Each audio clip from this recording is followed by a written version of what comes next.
How's it going, everyone? Maximilian here, bringing you another weapon breakdown for Modern Warfare 3.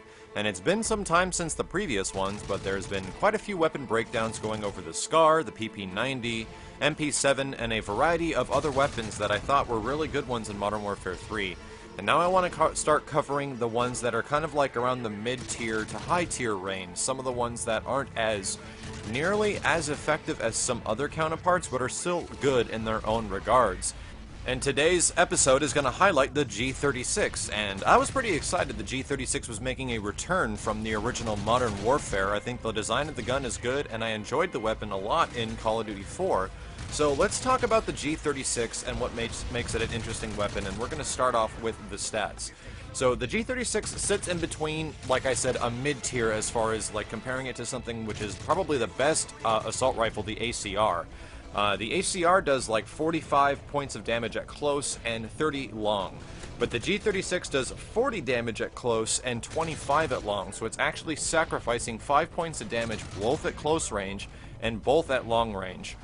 What's funny about this is that if you ran into an enemy and your weapon did, 5 less points of damage from like 45 to 40 or 30 to 25 and you have 100 points of health, it still means it's going to take 3 shots up close with either the G36 or the ACR, and it's going to take 4 shots from distance. It's just in those certain moments where a person might be damaged already, the ACR might be a little bit better in those scenarios. But there are things about the G36 that make it better in other aspects, and I'm going to talk about some of the ways and the methods I use this weapon. And the G36 is an absolutely terrible close range gun. When it comes to like hip fire and spray fire accuracy, it's really not that good. The gun benefits a lot from aim down sight type of combat situations. So if you're running into a lot of opponents that are really close to you, chances are you're not going to be able to kill a lot of them with spray fire. But if you see a lot of people at distance, like the mid to long range distance, that's where the G36 is absolutely friggin' amazing, and I think it's actually better than the ACR, and is probably comparable to like the MK14 in overall distance effectiveness. And here's why. The first few rounds when you shoot a G36, no matter what proficiency you're using, is actually pretty accurate. If you notice those first few rounds when you're not in complete auto-fire just as of yet, stay on target rather well. And I noticed myself putting people down very quickly from distance with this weapon, even more so than almost any other assault rifle. So with this, I started using kick with the gun. I thought kick would be the best thing to use because it's going to, lower my recoil in fully auto situations, but chances are, when you had those moments where you went into fully automatic fire from a distance and you're trying to kill guys that are like several, a long range meters away, it wasn't happening very fast, and I found myself liking the ACR a lot more in those situations. So I then leveled up the gun a bit more, and here we're going to talk about proficiencies. What are the best proficiencies you can use for the G36? And in my opinion, you go all out with this gun. You take the thing and you level it all the way up to 28, and you get stability. Now, a lot of people don't take the time to get to stability or understand what stability actually does, but there have been a few videos about it, but it solidifies the position of the G36 on this tier list a lot better amongst the other weapons because of how stability affects it. Since we're already talking that the gun doesn't do amazing in full auto situations, those first few shots, those first sub 10 shots or so, if you're burst firing, are really accurate, and that's what stability helps with. Those first few bullets that come out of the gun stay on target, and they stay on target freaking hard. So what happens then, if you're aiming at a guy down sight, those first 3 or 4 bullets that'll come out will drop a dude instantly, so it essentially becomes a laser within the first few rounds, and that's what kind of makes it fair. It's nowhere near like, ACR Modern Warfare 2 laser status, but it definitely is very effective. I don't actually like using an attachment on the gun other than the red dot sight because I personally don't prefer the iron sights.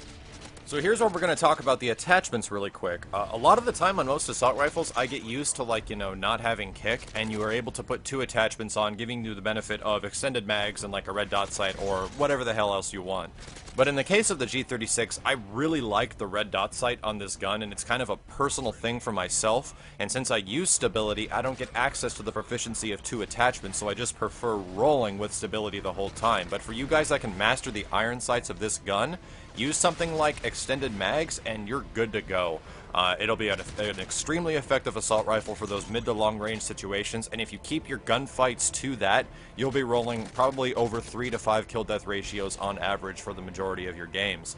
If we're going to talk about perks, I'm actually going to settle with the basic assault rifle perk class that I use for this one, and the perks I like to use are Hardline, I like to use Blind Eye, and I like to use Stalker. I really think Stalker is the best perk you can possibly use for assault rifles in Modern Warfare 3, as it just makes you feel more mobile, and in those close quarter fights it gives you a little bit more of a fighting chance to survive because of that mobility.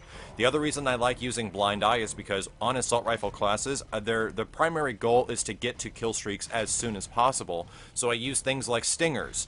Immediately shooting down UAVs, regular choppers, Pavlos, anything in the sky that'll take 1 or 2 rocket shots to get me another point towards my next kill streak, because if you're running something like Hardline, there's a good chance that the goal of using the gun from that mid to long range is to make you safe in order to get to the kill streak faster and to be safer while using it. So that's going to just about do it for the weapon breakdown of the G36 and why I find it to be a very fun and very effective weapon in Modern Warfare 3. I like taking user comments and suggestions as far as what weapons I should cover for later episodes of the weapon breakdown in Modern Warfare 3. But as usual, thank you all very much for watching the video. You can find more weapon breakdowns, strategies, tactics, commentaries, and several tips regarding Modern Warfare 3 on my channel at youtube.com/miles923. This has been Maximilian, signing out.